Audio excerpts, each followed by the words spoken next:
Hello everybody, welcome back to the channel. I'm so excited today because the National Visa Center has given us some exciting news.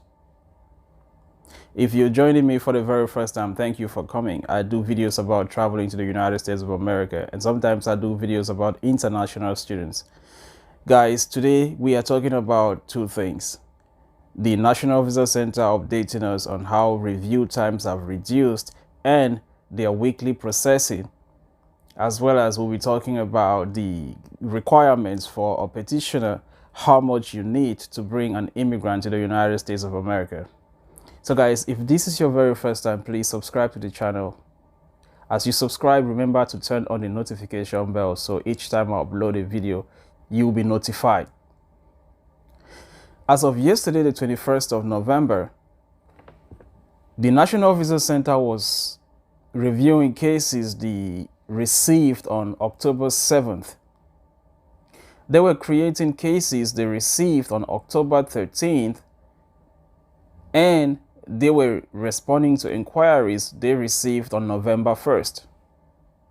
Now, this brings down reviewing and processing cases from the National Visa Center to 45 days, which is very exciting news.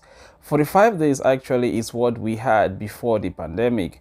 And even after the pandemic was dying down, the National Visa Center was struggling to bring things back to normal. But as of yesterday, we got very exciting news. The National Visa Center is reviewing cases after 45 days. So I guess it should be a good news. Good news for everyone having their cases at the National Visa Center at this time, and good luck to you. Guys, let's talk about the second part of the video. So the National Visa Center is now reviewing cases for the 5 days. But then, before your case has to be reviewed, there are a couple of things you would have to do. How much do you need to bring an immigrant to the United States of America? That's a very big question.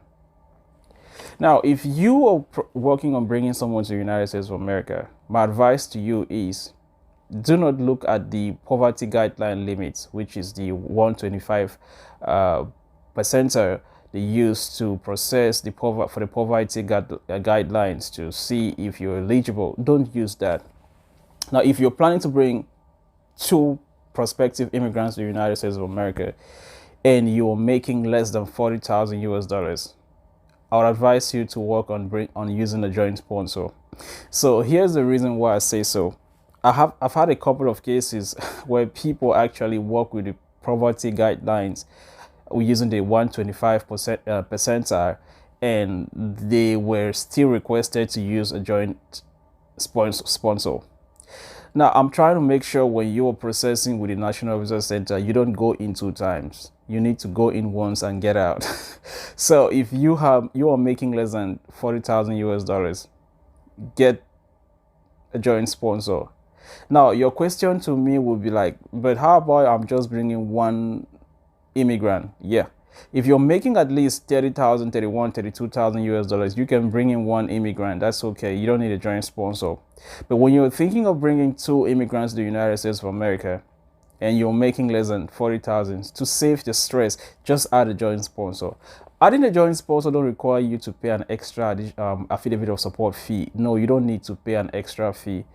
All they need to do is just to fill out the I-184 form A, and then they provide you with the proof of status in the United States. If they are citizens, if they are green card holders, they will equally have to provide you with their proof of domicile. So they might provide their tax documents. Tax documents will go for the financial, but the proof of domicile will require their if they are paying a mortgage, their mortgage documents.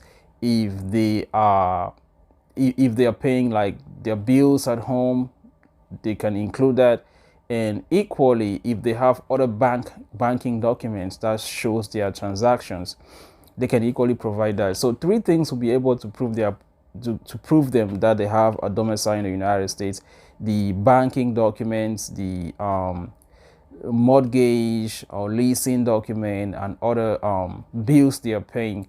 And then if they provide that, they fill out the I-184, and then they provide their proof of status. That's all you need from them. They don't need to put down any money. So I would advise you to find a joint sponsor if you're bringing 2 immigrants. Worst of all, you're bringing 3. I mean, good you bring in 3, 4, 5, get a joint sponsor. Don't work on what you read online. That's a very strong advice I'm giving you. So basically, we're talking about 40,000 US dollars for 2 people. 35, below 35 is okay for bringing 1 immigrant. And then make sure you provide your 3 transcripts from 3 previous years. So if you're filing any this year, you have to bring in 2021, 2020, and 2019. Make sure you go to your employer and get an employment document. Equally, you have to make sure you provide some pay stubs. You need to get those pay stubs, and you'll be good to go. So these are the things you need to bring in these immigrants. They are things you just need to put together. Get a joint sponsor. That's my very strong advice for you. Get a joint sponsor. So guys, that's basically what I have for you today. And if you like what I'm doing, please subscribe to the channel. Please subscribe to the channel, like the video, and I really appreciate you. I'll be coming back to make more videos, and I'll see you in my next one. I'm signing out. God bless you, and bye.